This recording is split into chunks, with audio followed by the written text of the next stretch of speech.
Hello, my name is Keith Watts. My organisation, Verba International, is responsible for delivering the Euro-exam international English examinations right across the Russian Federation. And quite recently, I was asked that given that the A1 is a full international exam, how well do younger students actually cope with it? So I thought I'd run a short coffee shop comment on the subject. In this short analysis, I just want to look at how well the students do at the A1 written test. We know they have fantastic results at spoken, but let's just look at the written test and focus on the students, particularly across the Russian Federation. One observation I can make, particularly regarding A1, and this applies whether it is written or spoken, is the younger students absolutely love them. Firstly, it's quite a unique experience to be able to work with a native speaker to prove their ability, even if that's a case of just a native speaker doing the invigilation, speaking to them in English, having them fill in their name and the details on the exam paper in English. I think too, younger kids have not yet learnt to be nervous of exams. Plus, of course, children love, and that's children of all ages, including me, love proving their ability. They like playing, and inevitably play involves an element of competition, whether they are competing against their friends or actually competing against themselves. In addition, from an educational point of view, A1 is the foundation of the building we call English language development. So those students who actually realize and perform well at A1 are already setting the seeds in their mind that they can achieve. And what's more, they can achieve without being nervous. So actually, the younger students are the ones who thrive by doing the A1, either the written or the spoken test.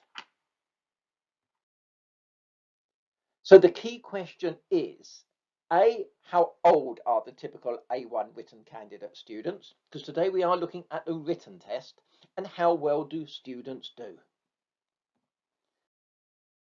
So first, I've gone back and looked at the exams for the past 2 years.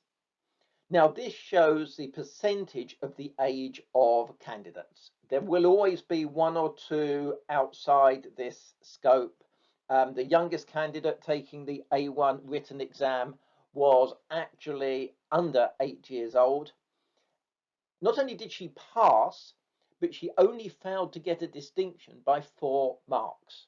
And of course, we have adult learners as well who will do an A1 exam as an adult.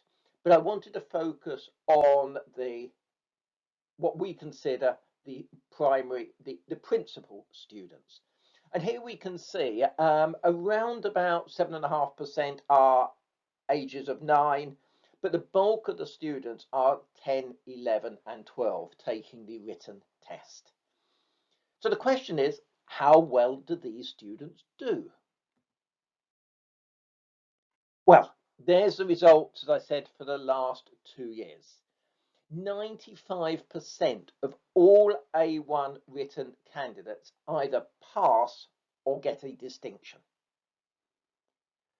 And these results are spread evenly across the age range.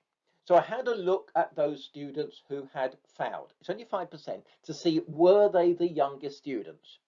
And no, just as we've got that spread between the ages of 9 up to 14, we had a similar spread of failures right across the age group. And the same actually applies at the other end, at the end of the distinctions.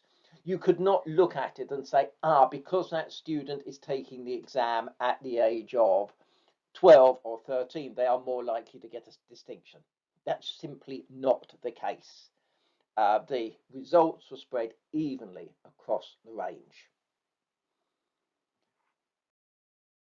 And when we look at the written paper, as you know, is made up of listening, reading, and writing. we don't actually find that there is one skill stronger than another. The spread there being just 3%.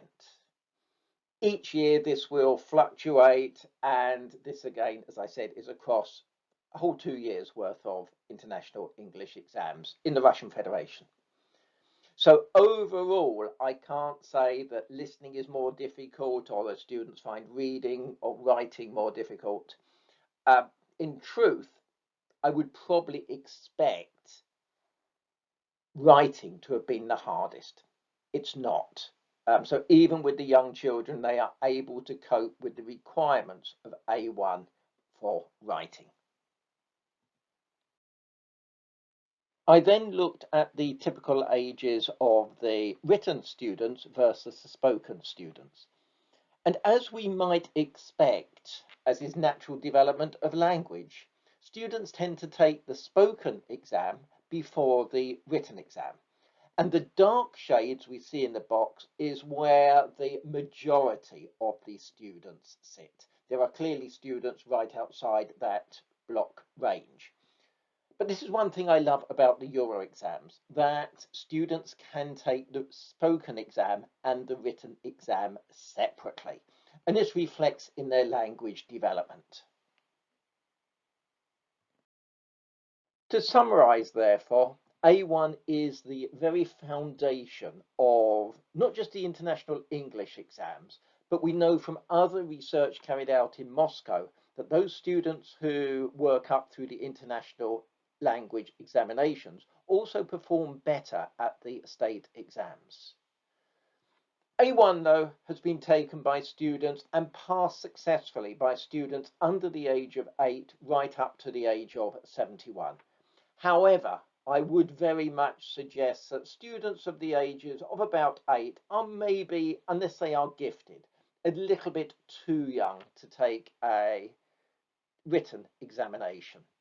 However, when they get to the ages of 9 and particularly the ages of 10, where we see the majority of the students, then the students perform exceptionally well. And as we've seen, with 95% not only getting either a pass or a distinction, but it's actually true out of all the written levels, A1 written achieves the highest number of distinctions. When looking for strengths or weaknesses, it is true to say that across the board, all skills are strong at A1. Reading, writing, and indeed listening. Well, I hope you have found this short coffee shop briefing session useful, giving you some information about the A1 written exam.